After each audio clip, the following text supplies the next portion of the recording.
2472. Unas palabras sobre la penicilina. La penicilina es un citostático simpaticotónico. El efecto que tiene en las bacterias es insignificante y secundario respecto al efecto que tiene sobre el edema del tronco cerebral. Por eso se puede utilizar en la fase PCL para hacer disminuir el edema del tronco cerebral, por el contrario es inferior a la cortisona en las restantes zonas cerebrales, con excepción de la médula cerebral, el denominado grupo de lujo. Con esto no se quiere echar por tierra el descubrimiento de la penicilina y de los otros antibióticos. Pero ese descubrimiento se produce en un cuadro de suposiciones e ideas erróneas. Siempre nos habíamos imaginado que los productos de la descomposición bacterial actuasen como toxinas y causasen la fiebre. Que bastaría destruir las pequeñas bacterias malas para eliminar también las toxinas. Se trataba de un error. Cierto que por suerte Fleming ha descubierto por error una sustancia obtenida de hongos que reduce el edema del tronco cerebral. En el efecto de cualquier citostático y antiedemático están involucrados también las bacterias, nuestros diligentes amigos, que a las que se despide temporalmente porque su trabajo se pospone a otro momento con un desarrollo menos dramático. Igual que la penicilina y los otros antibióticos, cualquier citostático actúa de manera depresiva en la hematopoiesis, razón por la cual en el tratamiento deprimente, considerado necesario, de la leucemia, fase de reparación del cáncer óseo, tiene un efecto tan devastador. 2473. Dosis aconsejada para el prednisolón. Cerca de un 5% hasta un máximo de un 10% de los pacientes necesitan eventualmente de fármacos en la fase de reparación. Sin embargo, esta decisión solo se puede tomar cuando nos convencemos, observando la TAC cerebral, de que es realmente necesario. Si no se está seguro, durante las primeras 8 semanas tras la conflictolisis se debería suministrar 4 miligramos de prednisolón retard 2 veces al día o más o menos un quinto de la dosis de dexametasón por la mañana, tarde y por la tarde. 4 miligramos de prednisolón o 1 miligramo de dexametasón. No se puede prever los efectos colaterales con esta dosis en este espacio de tiempo. Después de 8 semanas se puede volver a dar 4 miligramos por toma de prednisolón retard. En los pacientes que tienen un edema del tronco cerebral y tenían más de un carcinoma, que se han resuelto todos juntos o para los que el conflicto ha durado demasiado tiempo, se debería dar 4 veces 4 miligramos de prednisolón retard o 4 veces 1 miligramo de desametasón a lo largo del día, en caso de necesidad 5 veces 4 miligramos, es decir, un total de 20 miligramos al día, por ejemplo por la mañana una vez 4 miligramos, a mediodía 2 veces 4 miligramos y por la tarde nuevamente 2 veces 4 miligramos. Los pacientes que necesitan 20 miligramos de hidrocortisona se tratarían posiblemente bajo control clínico. Además del tratamiento de base con cortisona pueden ser útiles los simpaticotónicos, incluida la penicilina y los otros antibióticos, todos los remedios descongestionantes como antihistamínicos y antialérgicos, medicinas contra el dolor de cabeza y la hemicránea o parecidos. Sin embargo, se puede evitar muchos fármacos si se recurre a las compresas frías, duchas frías o con tiempo fresco, un paseo a cielo abierto. También nadar en agua fría va muy bien, la sauna por el contrario no. Un baño en la sauna puede causar fácilmente un colapso central, igual que un golpe de sol. El remedio más fácil es una taza de café varias veces al día. Todas estas recomendaciones valen, bien entendidas, solo para la fase vagotónica tras la solución del conflicto. La cosa se vuelve más difícil si interviene un conflicto activo del prófugo, ver capítulo síndromes, porque entonces tenemos una inervación mixta con edema extremadamente amplio en el órgano y en el FH del cerebro. 2474. Unas palabras sobre la quimio-pseudoterapia citostática. En mi opinión se trata de una pseudoterapia puramente sintomática, estúpida y peligrosa, posible por no conocer las leyes de la nueva medicina. La quimiopseudoterapia tiene éxito aparentemente, a expensas de la médula ósea, por cuanto puede eliminar los síntomas de la fase de reparación de los órganos directos del neoencéfalo. Esto se obtiene con varios efectos fatales. Uno es aquel por el que se cree que la quimio debe ser administrada para impedir el retorno de los síntomas de la curación, lo que naturalmente conduce a la muerte del paciente. El segundo gran peligro es el hecho de que, en cada tratamiento de quimio el edema cerebral se retira provocando un peligroso efecto de armónica. Con la pseudoterapia de la quimio, así como con la de irradiación, la elasticidad de la sinapsis de las células cerebrales disminuye radicalmente con la consiguiente reducción de su tolerancia en los casos de edema cerebral en la fase de reparación. Se laceran y pueden causar al paciente la muerte cerebral apoplética por condicionamiento citostático. 2475. Recomendaciones en caso de recaída conflictiva o nuevo DHS. Se deduce por lógica consecuencia que en el caso de un DHS de recaída, es decir, cuando el paciente está nuevamente en simpaticotonía, la cortisona está contraindicada. No es posible decir a un paciente, vuelva dentro de 3 meses sin haberle hecho comprender explícitamente su estado. Si sigue tomando cortisona, la intensidad del conflicto aumenta. Por otra parte, el paciente no debe renunciar de golpe a la cortisona, pero en este caso debe dejar de tomarla en el curso de unos días. Lo mejor, obviamente, es resolver rápidamente el nuevo conflicto de modo que pueda seguir tomando el fármaco como antes. Sustancialmente hay que explicar a cada paciente que estas medicinas que toman no constituyen un tratamiento del cáncer, sino solo un medio para reducir el edema cerebral y corporal. Por lo tanto, son una medida preventiva para evitar complicaciones en la autorreparación del cerebro y del órgano del cuerpo. 2476. Eliminación de la cortisona, eventualmente con ayuda de ACTH. Hay que hacer todo lo posible para no renunciar a la cortisona repentinamente. Esto no es una novedad, como sabe bien cualquier médico. Se recomienda inyectar ACTH retard, hormonas adrenocorticotropos, al final del tratamiento. Esta medida es necesaria solo si el paciente tomaba elevadas dosis de cortisona. Con un DHS nuevo o recaída hay que eliminarla muy rápidamente y si no es posible resolver enseguida el conflicto. 2477. La crisis epileptoide epiléptica. Cualquier paciente en la fase PCL atraviesa una crisis epileptoide o epiléptica más o menos marcada. También estas crisis epileptoides o epilépticas son, en general, procesos biológicos sensatos. Querer intervenir terapéuticamente en este proceso es, en sí, irrazonable, porque éste tiene una función sensata. Puede ser incluso dañino para el paciente intentar intervenir en estos procesos naturales de un modo no biológico. Esto vale para el 95% de los casos. Sobre un 5% que puede morir después de esta normal y biológica crisis epileptoide o epiléptica. Pero nosotros médicos tenemos que implicarnos también con este tipo de pacientes, que por ejemplo han tenido un conflicto de territorio durante un año o más y bajo el aspecto biológico no deberían resolver su conflicto e instintivamente, de hecho no lo hacen. Estos pacientes quieren vivir igual que todos. La terapia con fármacos aquí es muy difícil, porque en principio tenemos que trabajar contra la naturaleza. Hay que poner atención en 2 momentos. 1. El paciente muere, en los casos con evolución conflictiva grave, no en la crisis epileptoide o epiléptica, sino justo después, cuando cae en una profunda vagotonía. Es lo que se quiere impedir suministrando cortisona, prednisolón o dexametasón. 2. Si damos cortisona en forma de inyección ya durante la crisis epileptoide o epiléptica, entonces todo va sobre ruedas, siempre que no la suministremos ni demasiado pronto ni demasiado tarde. Si se quiere estar seguro, está bien tomar en consideración la intensificación de los síntomas y poner inyecciones de cortisona hacia el final de la crisis. Como dosis inicial se inyecta A. Tras la crisis epileptoide 100 mg de prednisolón o 20 mg de dexametasone, V. B. Hacia el final de la crisis epileptoide solo 20 a 50 mg de prednisolone, V. El resto EM. Hay que ser siempre conscientes de que se trata de un intento en el que el éxito no está asegurado, porque se trabaja contra la naturaleza. No quiero afirmar que se pueda mantener este esquema en condiciones no clínicas.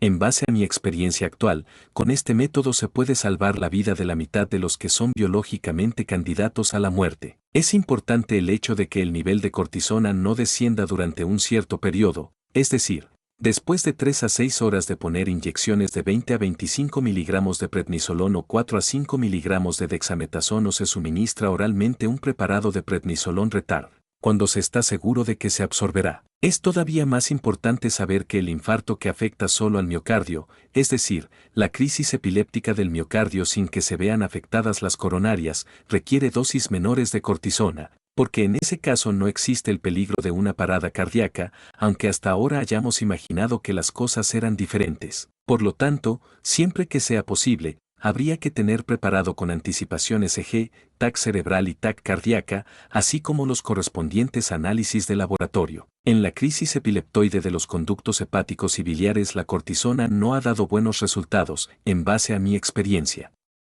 Por el contrario, muchos pacientes han muerto hasta ahora por choque hipoglucémico. En este caso se debería considerar muy atentamente el valor del azúcar en sangre. Lo que intento decir es que estos casos se pondrían en tratamiento en un departamento intensivo de la nueva medicina. En los actuales departamentos intensivos de cardiología mueren muchos pacientes porque no se conoce la realidad complexiva de la enfermedad. Además, allí no se conoce el infarto cardíaco derecho con embolia pulmonar, fase CA, úlcera de las venas coronarias y carcinoma del cuello y del orificio del útero, en el conflicto sexual de la mujer diestra o en el conflicto de territorio del hombre zurdo. Esta terapia, soy consciente, solo puede ser indicativa. No tiene la presunción de no poder ser mejorada más adelante.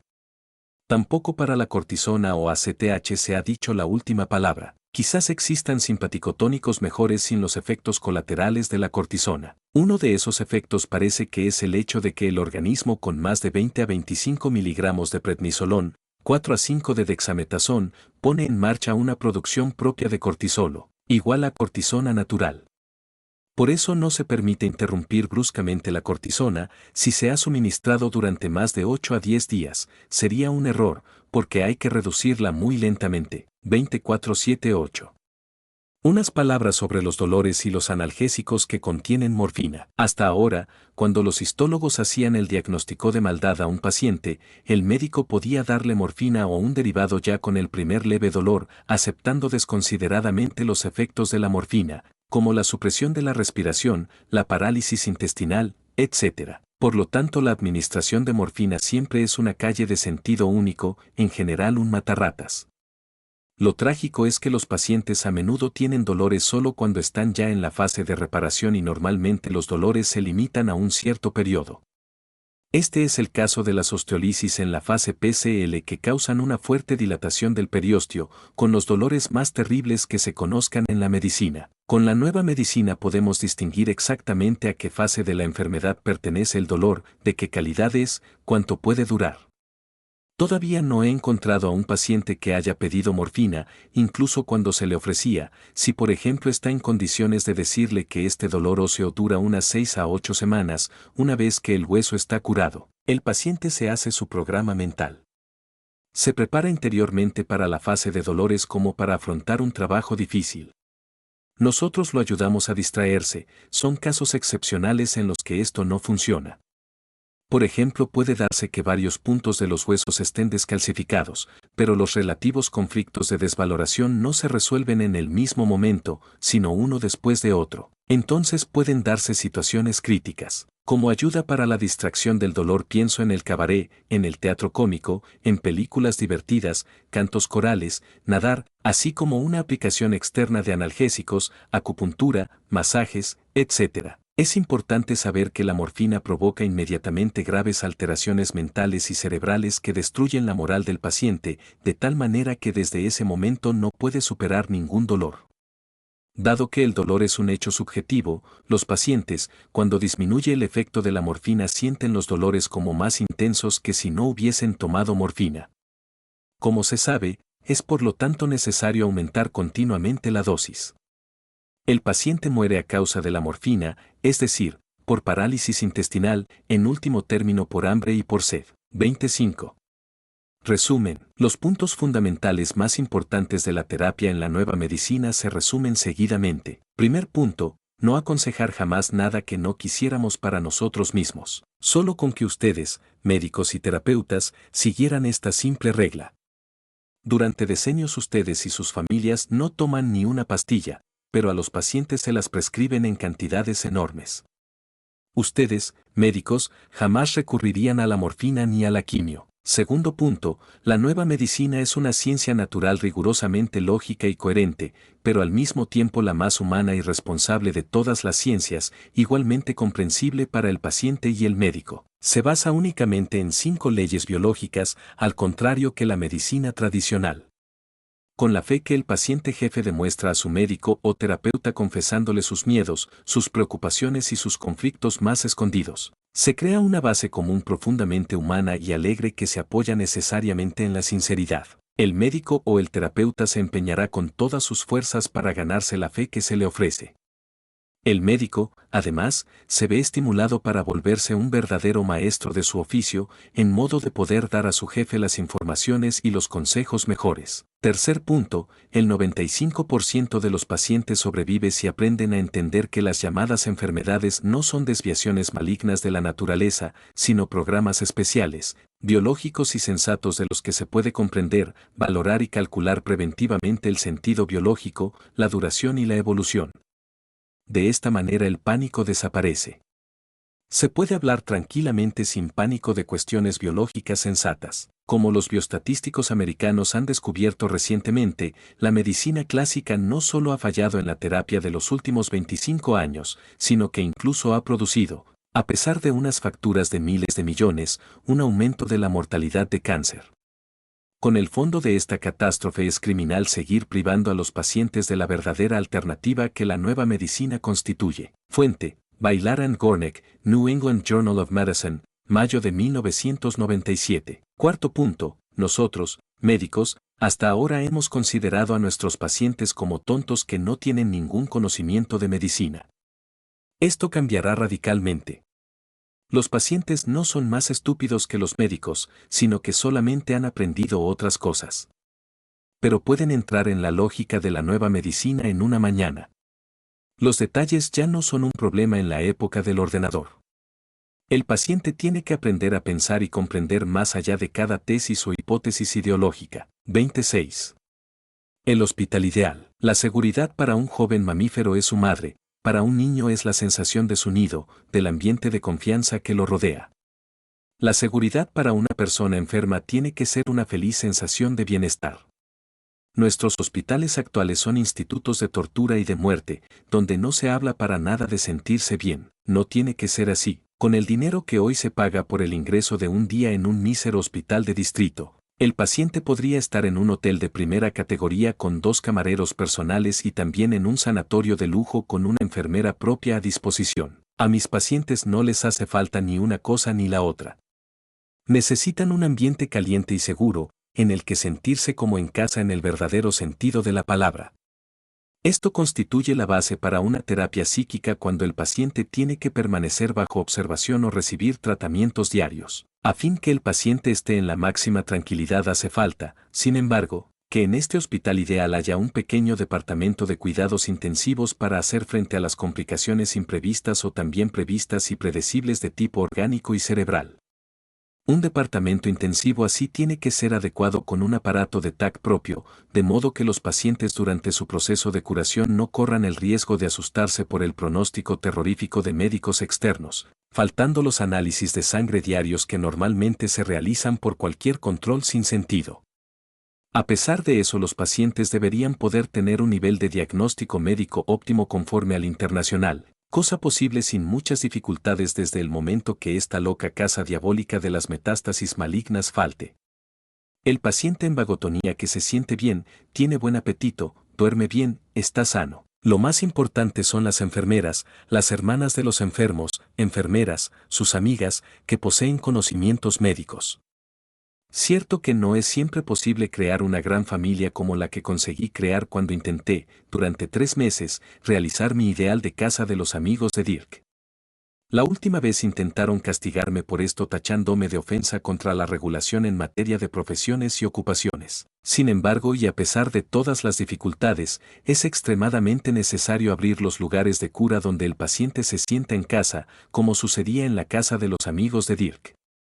A menudo los pacientes me han dicho que el periodo pasado en esta casa de curación ha sido el más bonito de su vida. Las cajas de salud siempre me han boicoteado. Quien podía pagar el precio del hospedaje lo pagaba, para los que no podían pagar, los colaboradores hacían la colecta. Éramos una gran familia, sin pánico. Cada uno ayudaba cuando estaba de buen ánimo y descansaba cuando estaba cansado.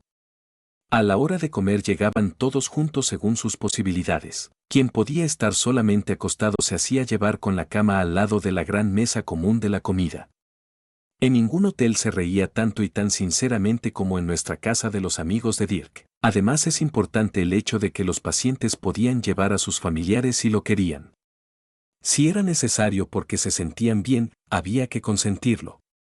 Este tipo de familiares no molesta para nada, porque normalmente se trata de los componentes más positivos del círculo familiar. Nunca es bastante el cuidado con el que se elige al personal, incluidos los médicos. Deberíamos imaginarnos que seremos nosotros mismos los que nos dejaremos atender por esta enfermera, por ese médico o por esa mujer de la limpieza, en caso que estemos realmente mal. Sin embargo, si la atmósfera en la casa es agradable, podemos a menudo hacer constataciones sorprendentes. Casi cualquier persona tiene puntos fuertes para algún aspecto y solo hace falta la ocasión para aprovecharlos. Esas personas entonces desarrollan capacidades extraordinarias que nadie habría sospechado jamás. Me acuerdo de un cómico profesional que era capaz de hacer reír hasta llorar incluso a la gente más tétrica. Un desayuno sin él no era un desayuno. Una paciente cocinaba menestra con gran entusiasmo y su alegría más grande era cuando todos apreciaban su sopa, que realmente tenía un sabor exquisito. Al final no había comida sin la sopa de Genoveva. Enseguida todos los pacientes entusiasmados trabajaban en la sopa que se cambiaba cada día a una forma cada vez más rica. Al final eran tantos los pacientes cocineros que tuvimos que formar un segundo grupo que cocinase por la tarde, pero naturalmente bajo la supervisión de Genoveva. Un paciente era conductor de profesión. Su mayor placer era poder llevar a alguien en coche a algún sitio. Y cada tarde sus pasajeros lo elogiaban haciendo que brillara como un árbol de Navidad, y todos estaban contentos. No se trata solamente de tener ocupado al paciente, sino que hace falta motivarlo y que su enfermedad se vuelva un tema secundario. Se ha estado malo, pero no es importante, puesto que se ha vuelto a estar sano. Hay dos modos para tranquilizar a un paciente. Uno es aquel gracias al cual considera como algo evidente curarse en la casa de los amigos de Dirk, porque también los otros se curan. Estos pacientes tienen fe, lo que es una cosa positiva. Para los más inteligentes de entre los pacientes eso no basta, quieren entender el sistema. Esto es un hecho positivo, dado que es posible entenderlo. Se aconseja, por lo tanto, según mi experiencia, tener regularmente cursos de perfeccionamiento para este segundo tipo de pacientes. En muy poco tiempo se puede ser hábil especialista por lo que respecta a las radiografías y las TAC. Esto me alegraba mucho. Si llegaba un nuevo paciente, apenas podían esperar que lo hubiese visitado y establecido la dirección a seguir, así como la TAC y las radiografías estuviesen listas. Pero entonces no se les podía parar. Tenía que contar 20 veces su conflicto, haciéndolo visiblemente de buena gana y con una sonrisa cada vez más grande. Su conflicto, del que no habían podido hablar en un año, ni siquiera con la mujer que amaban, ahora se contaba a todos con desenvoltura sin balbucear, como si fuese lo más obvio del mundo. E incluso se trataba de un verdadero problema de tipo técnico, económico, etc. Toda una compañía de especialistas y expertos entre los pacientes se reunía y en un abrir y cerrar de ojos estaba resuelto. Un paciente que había sufrido un conflicto a causa de un problema económico y se había devanado el cerebro durante 6 meses, no podía menos que confiarse con un compañero paciente, que era director de un gran banco. Este hizo una breve llamada a un estimado colega, que resolvió el asunto en 10 minutos. Así fue ayudado a resolver su conflicto, y el otro durante 3 días fue el gran rey. Los dos eran felices, personas que antes habían estado tan cerca sienten su nueva vida en la tierra como un regalo del cielo. Se comportaban de nuevo humanamente, algunos se volvían sabios. 27. Un ejemplo, documentación de Selle. Cómo se procede sistemáticamente en la nueva medicina. Caso del profesor Dir jubilado H. A, 70 años. Diestro. El paciente antes de la solución del conflicto. El paciente después de la solución del conflicto, en 1993. Esquema sinóptico del conflicto y de la evolución de la enfermedad. 1. Ya tratado por la medicina oficial no. 2. Ya tratado por la medicina oficial y abandonado. 3. Seguido solo por la nueva medicina con conocimiento preliminar antes de la aparición de la enfermedad sí. 4. Seguido solo por la nueva medicina sin conocimiento preliminar antes de la aparición de la enfermedad. 5. Seguido por la nueva medicina solo en un segundo momento durante la enfermedad. 6. Conflictos biológicos iniciales con manifestaciones en el órgano. 1. Conflicto existencial o del prófugo con carcinoma de los túbulos colectores del riñón izquierdo, en la fase PCL tuberculosis renal. 2. conflicto del agua o del líquido con necrosis del parénquima renal del riñón derecho e izquierdo, hipertonía, en la fase PCL quistes renales y normalización de la presión sanguínea. 2. 7. Número de conflictos iatrógenos consiguientes con relativa manifestación a nivel orgánico. 2. Diagnóstico de la medicina oficial. Hipernefroma del riñón izquierdo. Quiste renal del riñón izquierdo. Quiste renal de la cavidad del parénquima renal del riñón derecho. Hipertonía. Informes y documentación original. Urografía endovenosa del 2 de noviembre de 92. TAC renal del 10 de noviembre de 92. TAC cerebral del 23 de noviembre de 92. TAC cerebral del 18 de febrero de 93. TAC renal del 19 de febrero de 93. TAC renal del 25 de mayo de 93. TAC cerebral del 26 de mayo de 93. TAC cerebral del 15 de marzo de 94. TAC renal del 15 de marzo de 94. 7 páginas de informes médicos o documentos originales. Anamnesis personal. El paciente, profesor H., pertenece a la generación que ha vivido la guerra. A los 18 años y medio fue enrolado en la Segunda Guerra Mundial y mandado al frente oriental de Rusia. 2 días después del final de la guerra terminó en un campo de prisioneros ruso, fue deportado a Siberia, donde conoció diferentes campos. En 1992 el profesor H. sufrió la terrible muerte de cáncer de su primera mujer y seguidamente se había interesado por la nueva medicina, antes de que se le diagnosticase nada. Cuando tuvo que enfrentarse a su diagnóstico de cáncer y le propusieron la terapia de la medicina oficial, su respuesta fue, no, gracias. Anamnesis clínica. El paciente pertenece al insólito caso de los que durante casi 50 años han llevado encima 2 conflictos en suspenso. Se puede suponer que el paciente, en los tiempos de encarcelamiento, tuviese contacto con los gérmenes de la tuberculosis. Conflictos biológicos. Primer DHS. El 10 de mayo de 1945, 2 días después del final de la guerra, el paciente terminó en un campo de prisioneros ruso en el frente oriental. A él y a su compañero les quitaron todo, perdió el contacto con su tropa y fue transportado a Siberia. El paciente entonces sufrió un conflicto del prófugo o existencial, con un carcinoma de los túbulos colectores del riñón izquierdo a nivel orgánico. Literalmente tenía lo mínimo para sobrevivir y lo único que le esperaba eran terribles voces. Segundo DHS, la realidad fue peor de lo que este paciente hubiese imaginado. Le trasladaron varias veces a campos diferentes donde los prisioneros morían como moscas. En uno de estos campos tuvieron que trabajar en una fábrica de coches. El paciente trabajaba como atornillador. De noche dormía en cajones de patatas. La temperatura exterior descendía a menos de 30 a 40 grados. Los prisioneros no tenían mantas para taparse, el fuego con el que se calentaban tenía que ser apagado por la noche. Se tumbaban vestidos en las cajas de madera y sufrían un frío terrible. La letrina estaba a unos 500 metros y se pasaba un frío de muerte hasta que se llegaba. A mitad de camino los rusos tenían puestos de guardia ocultos en los que había guardias con porras para vigilar que nadie orinara de camino a las letrinas. Si alguno no conseguía aguantarse se llevaba un porrazo en la cabeza. A menudo, por la mañana había 1 o 2 muertos congelados en el camino. En uno de estos sucesos el paciente sufrió un conflicto del agua, uno por la propia orina. El paciente pudo reducir el conflicto gracias al hecho de que consiguió una lata en la que poder orinar de noche y que luego por la mañana vaciaba. El paciente sufrió un conflicto de líquido que afectó a los 2 riñones y causó necrosis del parénquima renal. La presión sanguínea seguramente aumentó en esa época, pero obviamente en el campo de prisioneros jamás se midió. El paciente fue liberado gracias a una amnistía concedida para todos los austriacos el 12 de diciembre de 47. Después de la guerra, cuando estaba nuevamente en Austria, siguió soñando con estas experiencias terribles que tuvo a los 19 años, unas 2 veces por semana regularmente y durante 47 años. Evolución de la enfermedad. Los 2 conflictos en suspenso con carcinoma de los túbulos colectores del riñón y necrosis del parénquima renal de los 2 lados no se encontraron a nivel médico en estos 47 años, aunque el paciente tuviese siempre una presión sanguínea elevada, que oscilaba entre 170 y 260, y se le trataba con antihipertónicos. No se pensó nunca que tuviese relación con los riñones. El paciente mantenía activos los 2 conflictos con sus sueños.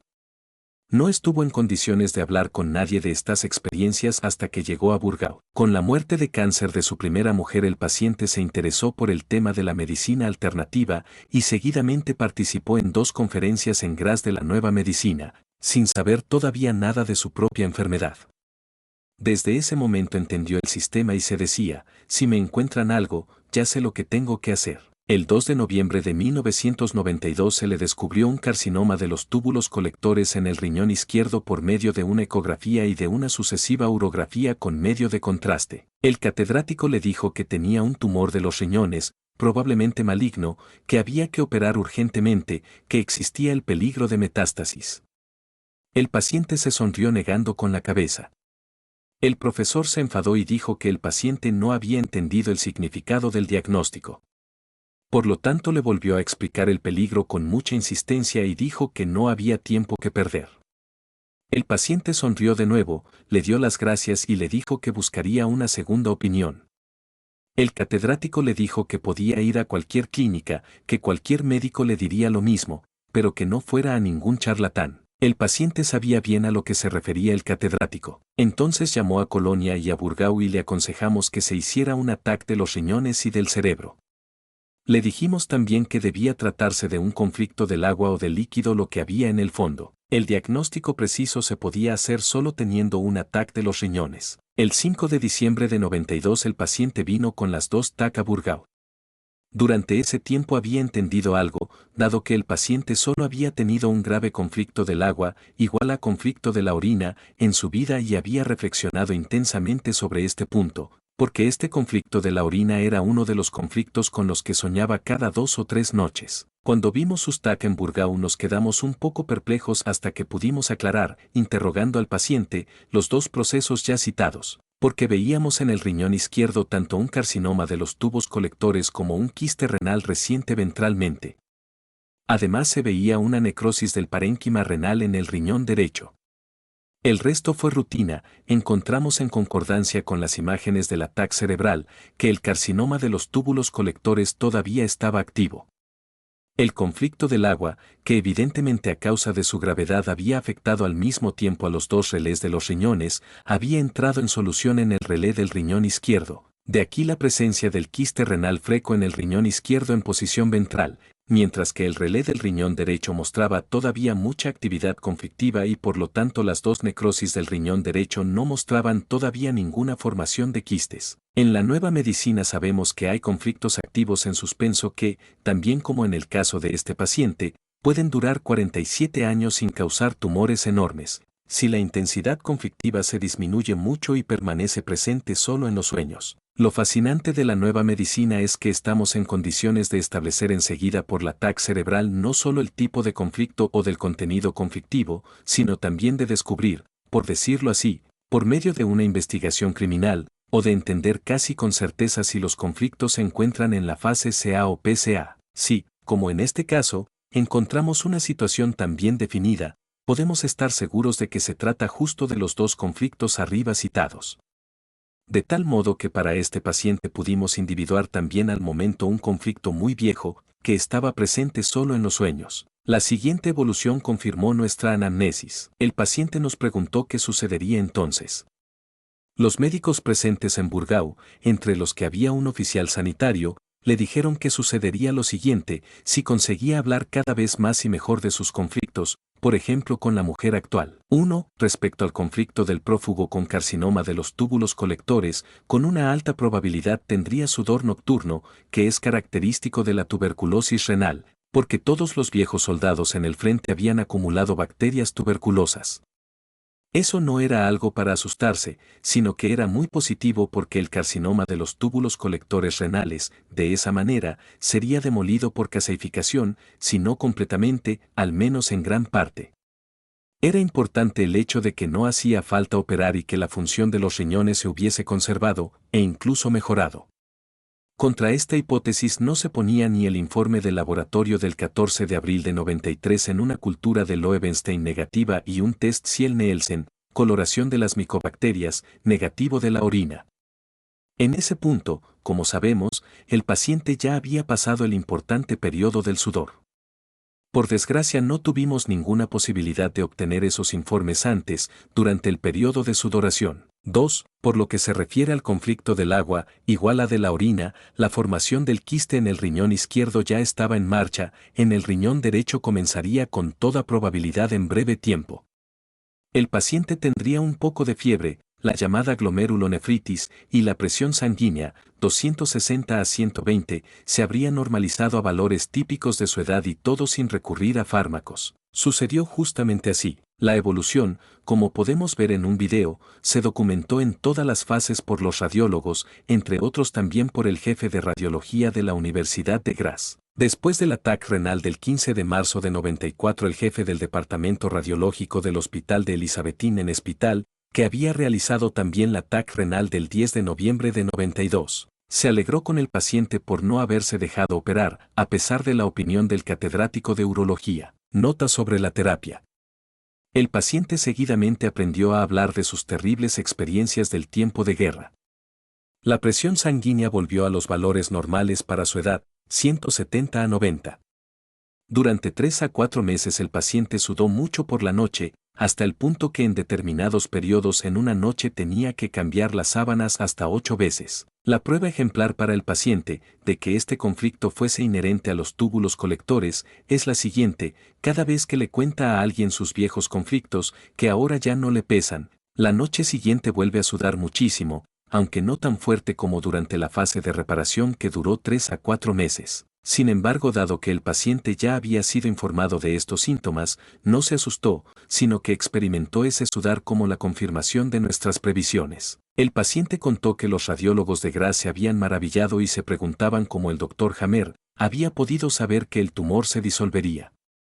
Al final el paciente se sometió a una visita completa por el nuevo jefe de radiología de Graz, que no había querido creer, incluso teniéndolo que constatar ahora, que el tumor se había hecho más pequeño. Para la fase de reparación o para sus posibles complicaciones surgen algunos interrogantes terapéuticos. ¿En este caso hay que atender a las complicaciones que eventualmente se tratan con fármacos? En la fase de reparación tuberculosa del carcinoma de los túbulos colectores renales no se prevén complicaciones ni siquiera en el punto culminante de la fase, cuya intensidad se puede pronosticar, sin embargo, en base al tamaño no excesivo del carcinoma renal.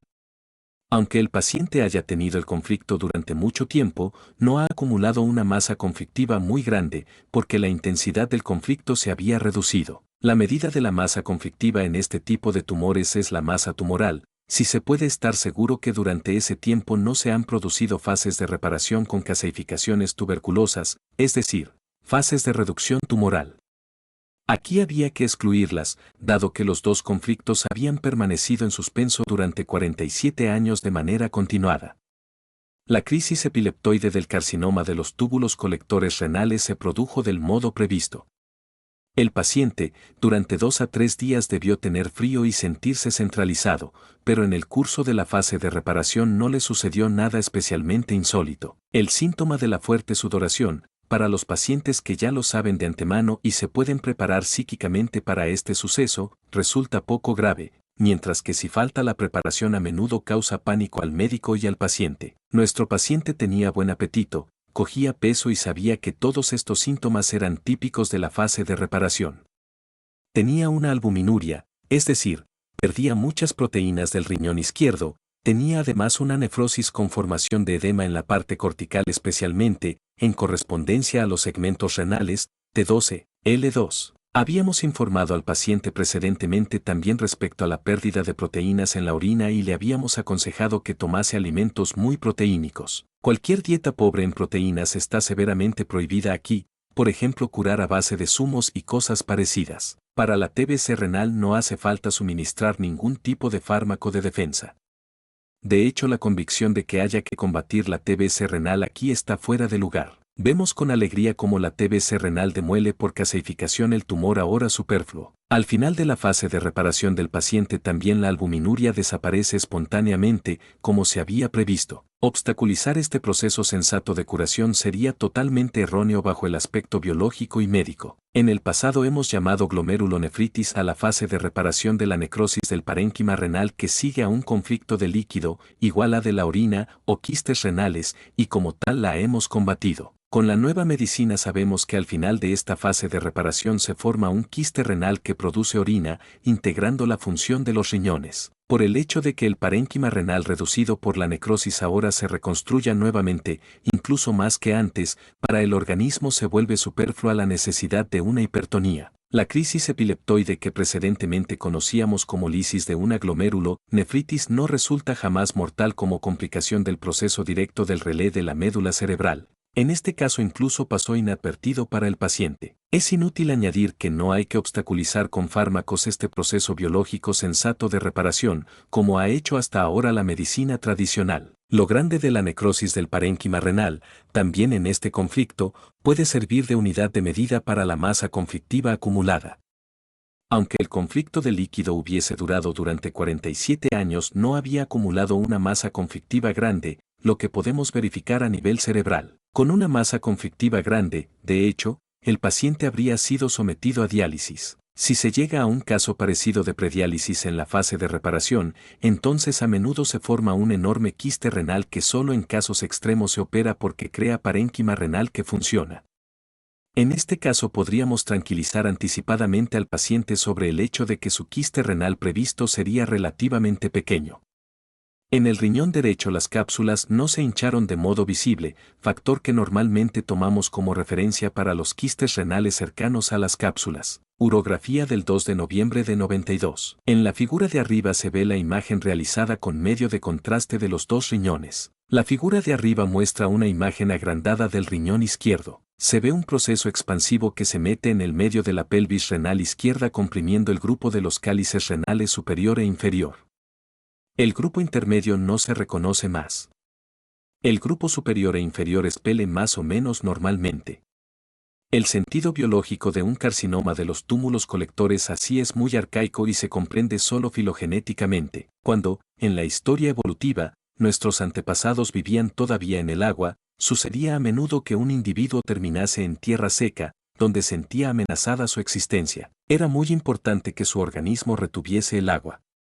Consecuentemente los túbulos colectores se bloqueaban para impedir una excesiva pérdida de agua durante esta emergencia. En nuestro caso la función renal se conserva igualmente, como se puede ver por la excreción imperturbada de los riñones. TAC abdominal del 10 de noviembre de 92. En la imagen de arriba se ve en la zona del riñón izquierdo un área de color oscuro que sale del lóbulo parenquimal ventral del riñón y, según escribe el radiólogo, ventralmente muestra los valores de densidad equivalentes al agua. Ver flecha arriba a la izquierda.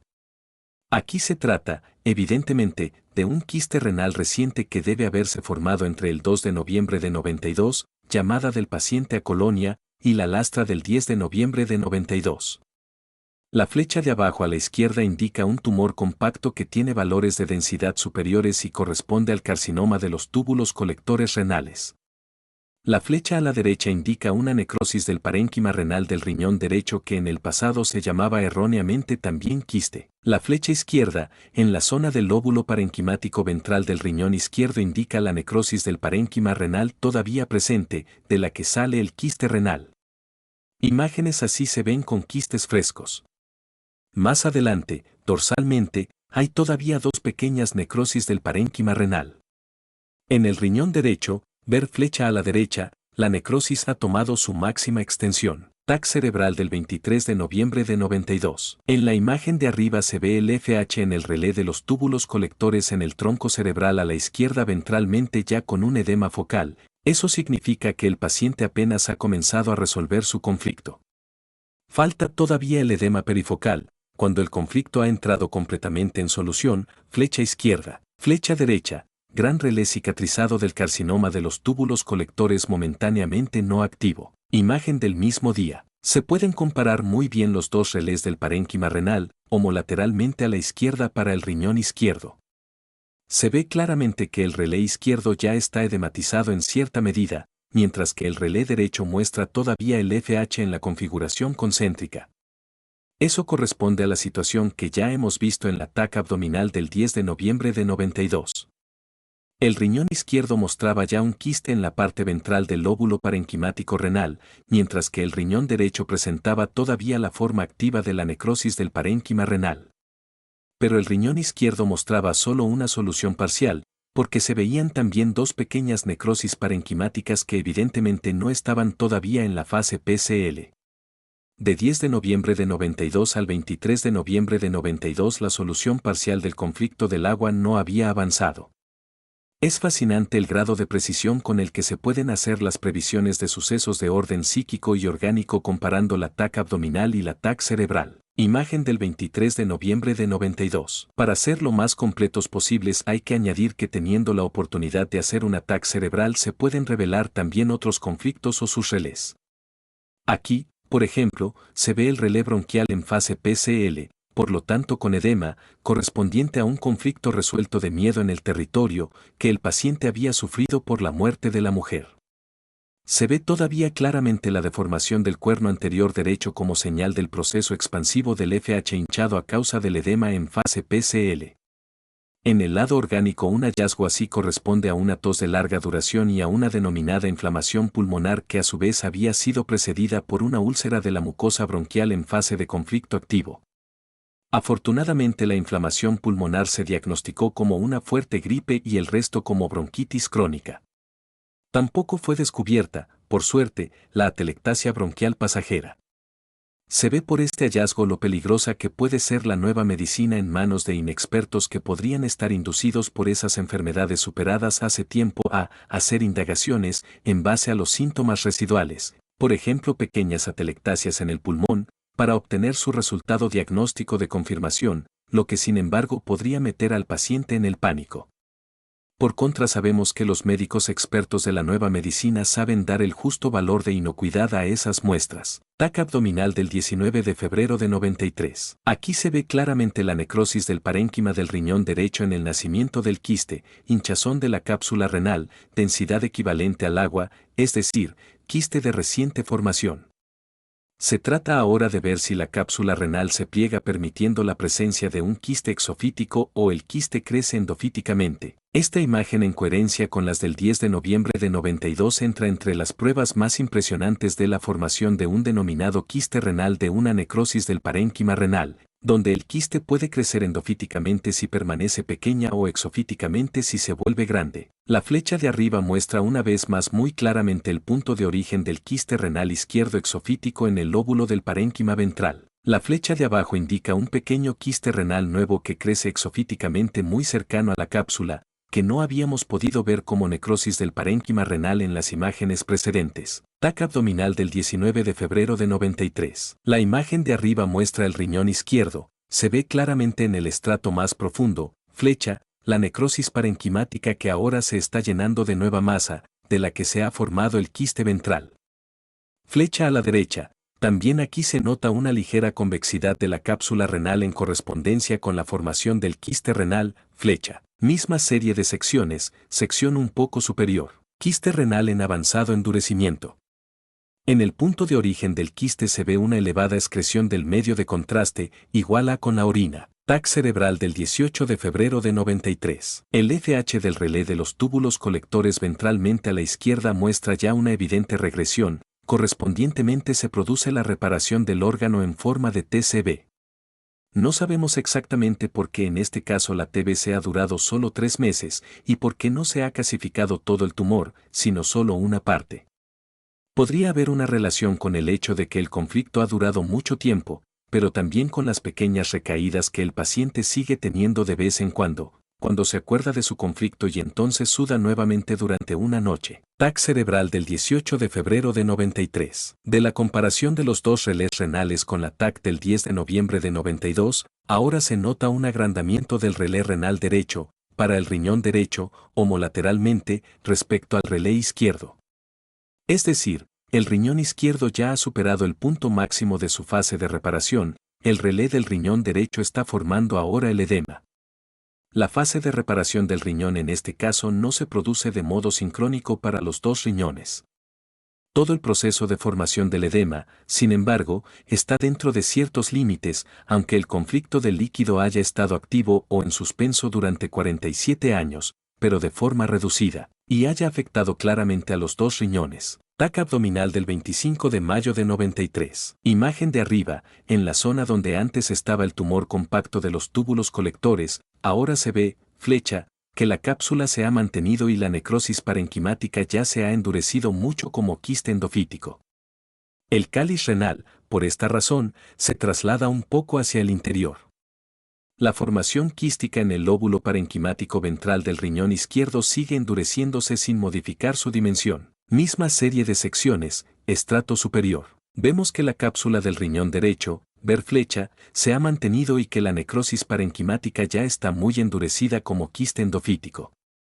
Por esta razón el cáliz renal está ligeramente comprimido hacia el interior. El quiste en formación en el lóbulo parenquimal ventral del riñón izquierdo sigue su proceso de consolidación, endurecimiento, sin variar su dimensión. TAC cerebral del 26 de junio de 93. El FH a la izquierda ventralmente en el puente para el carcinoma de los túbulos colectores del riñón izquierdo está ampliamente cicatrizado, y con eso el proceso de reparación ha terminado. Misma fecha, misma serie del 26 de mayo de 93. En los dos relés renales, el derecho, para el riñón derecho, siempre es más grande que el izquierdo, es decir, más edematizado, lo que corresponde a la diferente fase de reparación en curso en los dos riñones.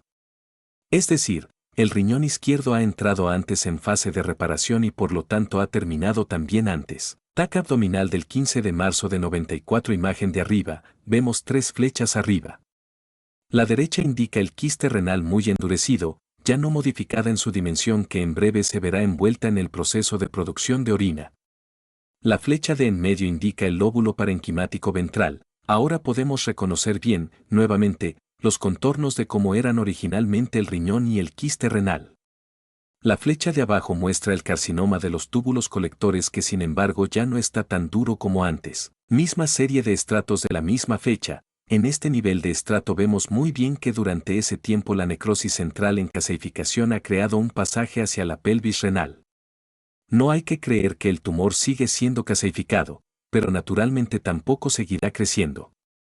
La función renal se mantiene. TAC cerebral del 14 de marzo de 94. El FH en el relé de los túbulos colectores para el riñón izquierdo totalmente cicatrizado todavía es reconocible en los contornos. Misma fecha. Los dos relés renales han cicatrizado. A partir de esta alteración cicatricial se puede reconocer solo a duras penas que ahí ha pasado algo en el pasado.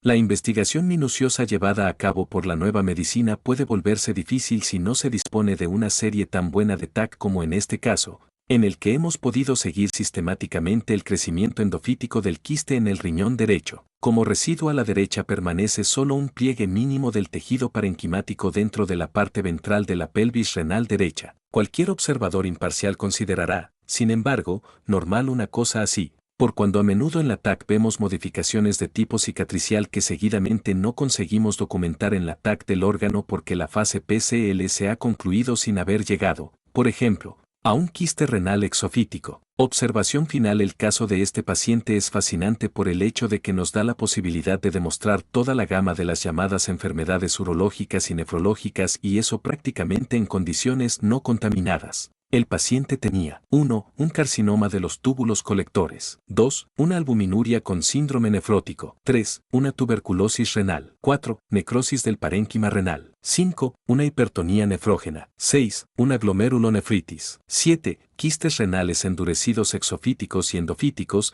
que han retomado la función del riñón. 8. Normalización, como habíamos supuesto por la hipertonía con valores típicos de la edad sin fármacos. 9. Normalización como habíamos supuesto del síndrome nefrótico. Todas estas muestras que normalmente representan un compendio urológico nefrológico de casi todas las enfermedades involucradas, están basadas en dos conflictos que han durado durante 47 años.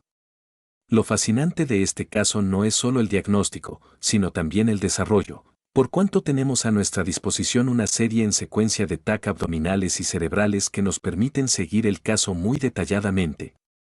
En general es difícil encontrar pacientes que, como este, tenga la autoridad de ser realmente el jefe del proceso. A pesar de las condiciones óptimas, para la mayoría de los pacientes habría sido difícil hacerlo. Nuestro paciente conocía la nueva medicina ya antes del diagnóstico, porque un paciente normal habría caído en el pánico. Así tenemos un caso donde a causa de dos conflictos se han visto afectados los dos riñones y se puede seguir un proceso de reparación del mejor modo.